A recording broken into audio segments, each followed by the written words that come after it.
Ang tinakbo na pala ni body revenue ko ay 24,866. So i-reset natin ang kanyang oil odo guys.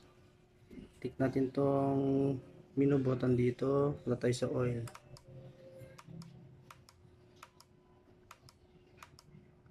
And guys, lumabas na yung kanyang oil odo. Ang kanyang oil odo is total of 1,526. So pipress natin ng matagal tong menu button hanggang sa mag blink guys. Bira tayo ng 5.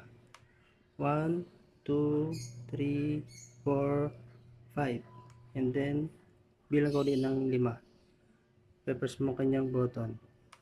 1, 2, 3, 4, oh. Wala pang 5 guys. Na-reset na kanyang oil odo. 0 na. So ganun lang kadali guys. Tapos 0 na kanyang oil odo guys. Yan guys. So thanks for watching guys.